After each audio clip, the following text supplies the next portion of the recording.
Drink with James, episode 167.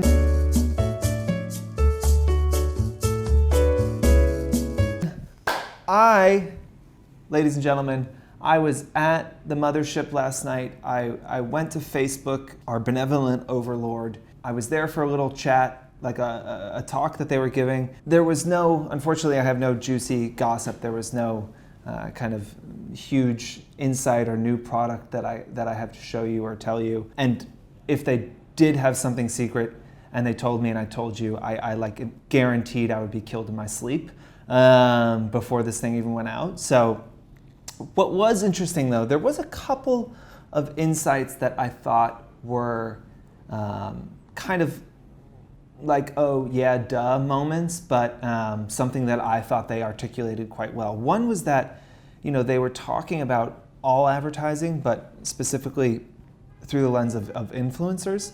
They're saying like, what makes an ad effective is being able to see the consumer being able to see themselves in that ad, right? Like if you think back to, you know, any ad that you like, you know, a lot of times, right, the brand is trying to, when they're reaching out to a certain community or a certain demographic or, you know, customer, they want that person to see themselves in the advertisement. And like, I think the influencers who have really engaged audiences, you know, and who are really successful, they have that, right? Like they have communities that see themselves in that person in some ways. And it doesn't have to be necessarily seeing yourself currently, right? Like the counterpoint to that would be like, well, what about Kim Kardashian? Like, she's only like half human at this point, so like, how could you see yourself in her? But there is like the ability to see yourself in a person right now, and I think that is like the influencers whose people say are like really down to earth and approachable and relatable, and that is like one way to go. There's the other of like everybody has a vision of what they could be or what they will be or what their future will be like, things that they aspire to. And we can see parts of ourselves in people much more successful, much better looking, you know, and generally like much more interesting than us, because we think like we are striving to that. And also there is like a delusion where you think you're like that person in some way, even though you're not at all. So I thought it was an interesting insight, and something to consider is just like, do you think your audience can see themselves in you? And it's part of the issue with some influencers that start off really relatable and then trend towards unrelatable. I think they lose their audiences because the audience wants them to be relatable and they no longer are, so they lose them. Whereas like, I don't think Kim Kardashian ever set out in life to be relatable, and so it works for her. She's always kind of been this like aspirational, depending on who you are, person living this ridiculous life. But it's worth thinking about if you built your audience on relatability and now your life is becoming unrelatable, what that is going to do to your ability to keep people's attention and then eventually sell that attention to your brand partners. So thank you, friends at Facebook, for packaging that up in a way that I felt was pretty easy to understand. Keep the intro short. Anything else from there?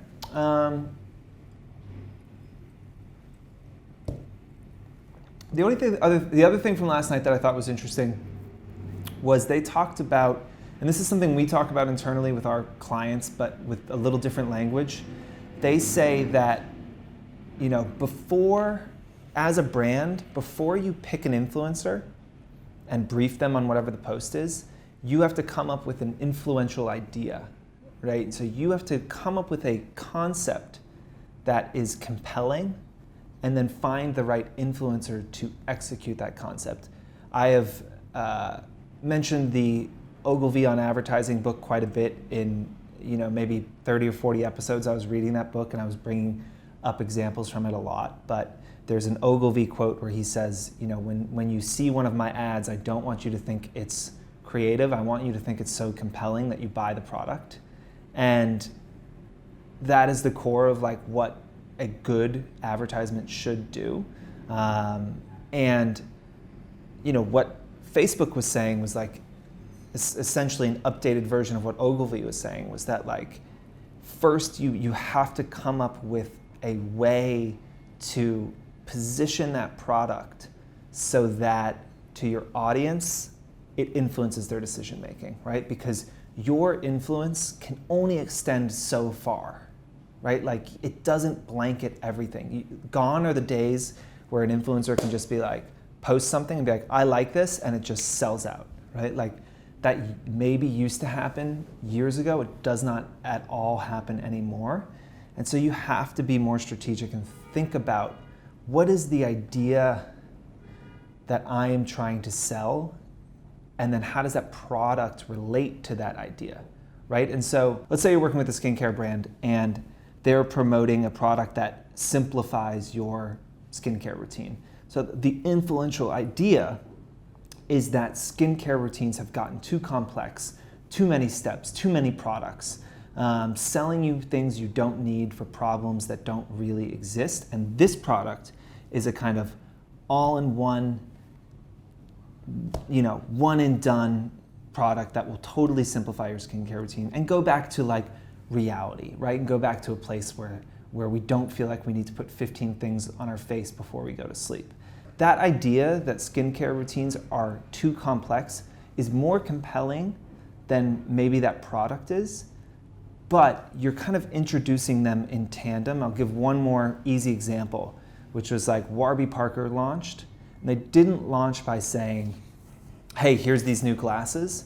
They launched with the idea that you should be able to buy glasses online and try them on at home, and that glasses were too expensive. And that idea is really sticky, and it's hard to argue that. They just so happened at the time to be the only people offering a real solution to that, to say, hey, well, Warby Parker, you can try them on at home, and they're $95 instead of $300. The idea was the compelling thing, not the actual product, but the product and idea were so tightly fused together that you couldn't really separate them. So think about those two things, about how your audience is connecting with you, and about what the idea is that you are selling, and how the product that you're talking about relates to that idea.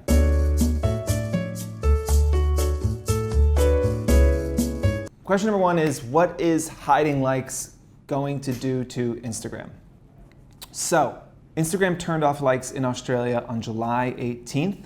We still get that data from our Australian influencers, so we are still seeing what is happening to engagement.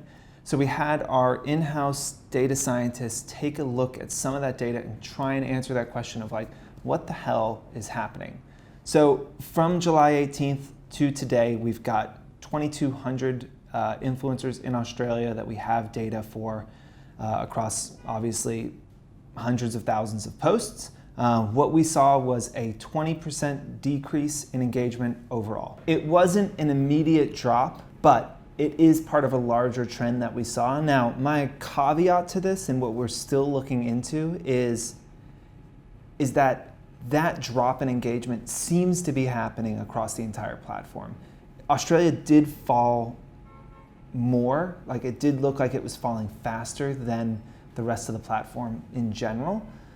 But the rest of the platform in general is also showing a general downward slope in engagement right now. So we're looking into that, but I feel fairly confident saying that engagement has fallen in Australia since they turned off likes. That is in no way a surprise. You're going to be less likely to probably like something if you don't see that number out there. But I will say the fall was so far does not seem as steep as people might have guessed. And look, we've always been saying that this is not going to affect influencers at all. This is going to be great for influencers in general. And we tell our brands every chance we get that engagement is just not the right metric to be looking at when you are analyzing the success or the efficacy of an influencer.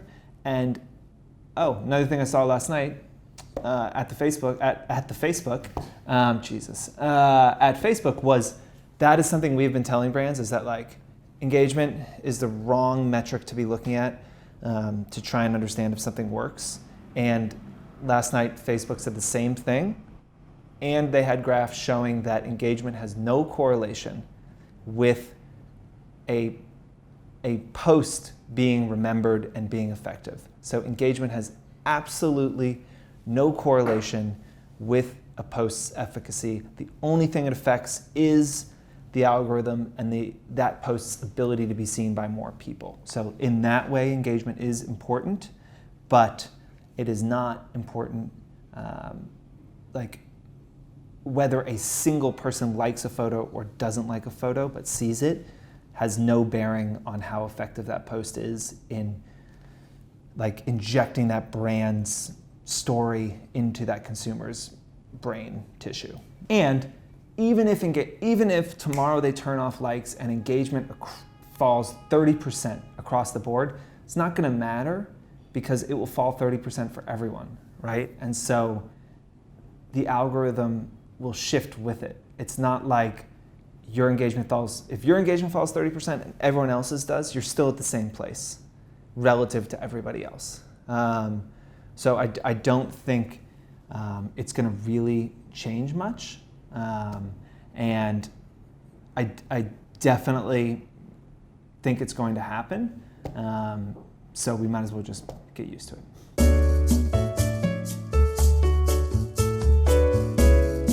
Question number 2, how do we at Fohr evaluate and choose influencers for campaigns? What are the key kind of things that we look at? So just want to go through 6 kind of quick factors that we look at when analyzing influencers.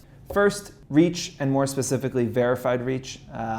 We make sure that a person's reach is above average for their tier, meaning when you hit publish on a post, you are reaching more people with that post than most of your colleagues at the same following level as you. That is kind of a non-starter for us. If you don't have verified reach, it is very unlikely that we will work with you. If you're an influencer who hasn't worked with us and you're frustrated and don't know why and you haven't applied for verified reach, that is probably why. Number 2, engagement. And you might say, you just told me not to care about engagement and engagement doesn't matter.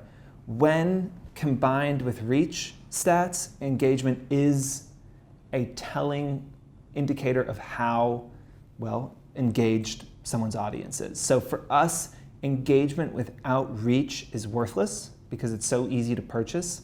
But when we have the reach numbers and we can see engagement, it lets us know what to expect from this influencer and how they're going to perform within the confines of the algorithm as well.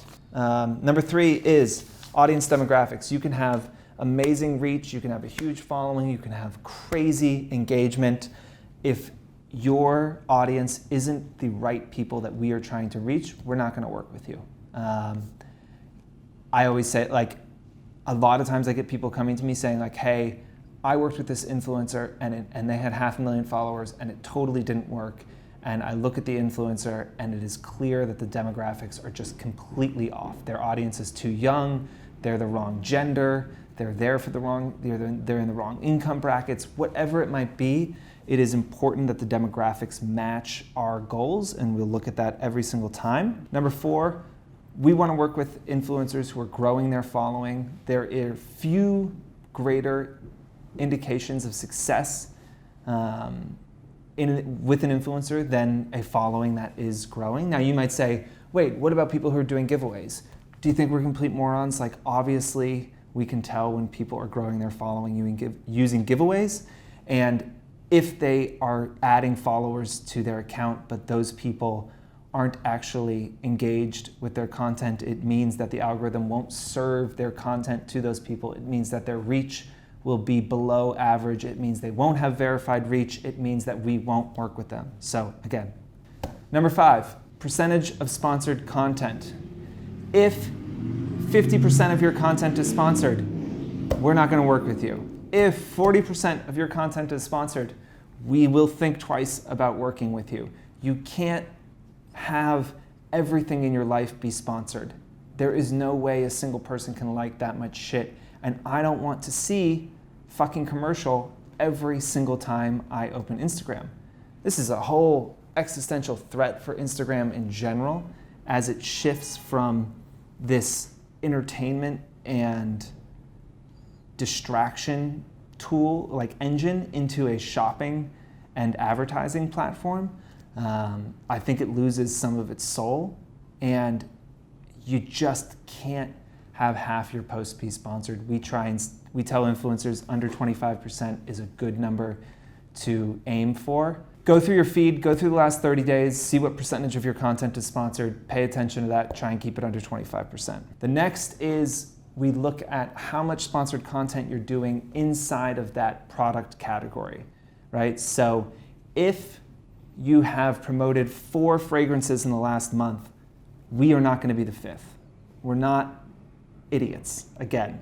So we absolutely look at how much sponsored content you have done inside a specific category vertical or a specific product. You know, beauty, like you can do a lot of beauty posts, but if you've done 3 long-wear foundation sponsored posts in the last month, again, we are not going to be the 4th. Thank you very much.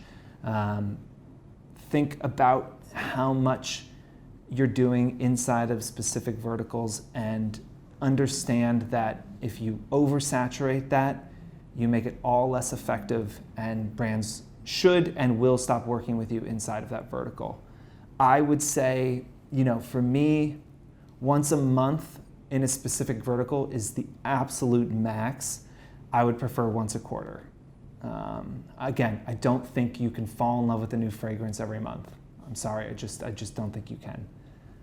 Again, as a beauty influencer, can you try a new mascara every month? Absolutely. That's a more, you know, that less expensive products that have less loyalty attached to them lend themselves to that. But most products, I think once a quarter is probably a good baseline.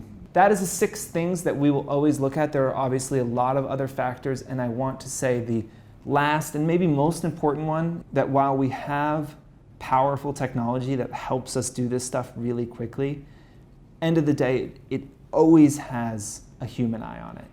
Like we will always, the last part of this process is always a person looking at it, understanding, you know, your tone and the kinds of images, the image quality, and you know, the way you talk about things and the length of your captions.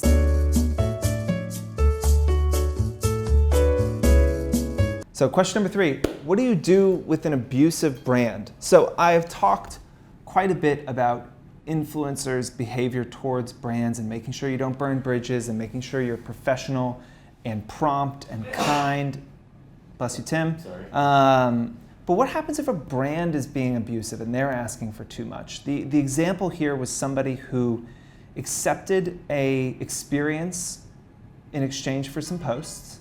They were excited about it. The day before the experience was set to happen, they got a full brief with, you know, what they wanted the captions to be, how many stories they wanted, how many in-feeds they wanted, and she pushed back and said, hey, like, I don't do, you know, this is too much for gifting, so I'm going to pull out. And the brand then started really aggressively hounding the influencer. When you're working with a brand, doesn't matter how big they are, doesn't matter how long they have been around,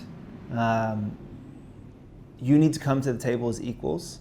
And if you ever feel like a brand is treating you less than, I would walk away from that relationship, even if it was one that was paying a lot of money. That's a lesson I learned from a woman who runs all of the influencer work at Nike. And she was talking about a certain celebrity who they felt like the celebrity wasn't respecting the Nike staff, and so they walked away from that relationship. But how for them it's so important, no matter if it's an up-and-coming athlete or Michael Jordan, that they respect the individual they're working with, and the individual they're working with respects them, and they're on the same level. And if a brand is treating you less than, if they're trying to get stuff out of you that you think is unfair, I would absolutely just politely exit and say, thanks so much for the opportunity, like right now, this isn't gonna work out, and I think it's best to just part ways. A good life rule is just never to get angry over email. You know, if a brand is pissing you off, always, if you're detaching yourself from that, and even if you are totally valid in being like, you are like abusive, you're terrible, all of these things, best to just be polite in writing, because you're just a screenshot away from somebody taking that story and turning it into you being completely unreasonable and totally out of control. And now you're trying to explain this email without all this other context. It just gets you into a very bad situation. So, general James Nord life rule: don't say anything shitty in an email ever. If you want to say something shitty to someone, pick up the phone. If you want to yell at someone or something, like, just do it over the phone. Don't do it over text message. Don't do it over email. So that is one rule. 2,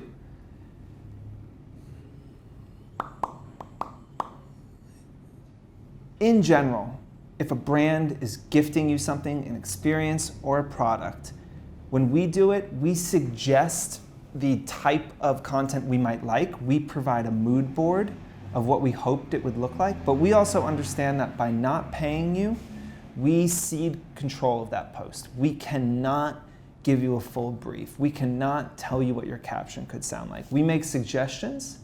We hope that you follow those suggestions, but we are respectful of the fact that there is no contract and there is no payment, and thus we cannot control the outcome of that. That is why we tell our clients to pay. Even if it's a small amount, we tell them to pay so we can control those things. And if a brand is gifting you and they're asking for too much and they're pushing you and trying to control what your post is going to look like or say, I think that is an abusive relationship. I doubt it's going to turn into a paid relationship. And if it doesn't feel good, it probably isn't good. And I would just, again, respectfully walk away. If they've already sent you the product, send it back. Like, do the right thing. Okay, even if they're pissing you off and you're like, I'm not sending this back, screw them. Send the product back. Never give somebody a reason to say that you screwed them over, right? Like, just, again, in general, in business, like, where you can just like do the right thing, do the right thing, you know, because again, if you don't send that product back and then they screenshot your angry email and say you stole the product from them and freaked out, you lose control of that narrative. Something a lot of people have asked me to comment on in DMs is the Kim K, Scott, whatever the fuck his name is, giveaway. That was apparently $75,000, I think, to enter, and a lot of people got hundreds of thousands of followers. I posted on my Instagram saying, like, I can't believe that Kim would do something so embarrassing and post a fucking loop giveaway. How could the money she would make from that possibly be worth the impact to her brand? And then some people pointed out, well, that is her brand. Like, she has always been shameless. She has always just been like, I'm gonna get paid, I don't give a shit. And I think that Kim has built her career doing things that I think other people looked down at and thought were beneath them, and she has done them incredibly well and become unbelievably wealthy doing it. So I, as a member of the Church of Kim Kardashian, do not feel right taking my Lord's name in vain. And so I will say, while I was initially skeptical, I put my trust in Kim, and I understand that what she is doing is best for Kim's bank account, and that is the guiding principle. And may we all learn a lesson from this and chase that money and not give a shit about what little turds like myself on the internet think about you.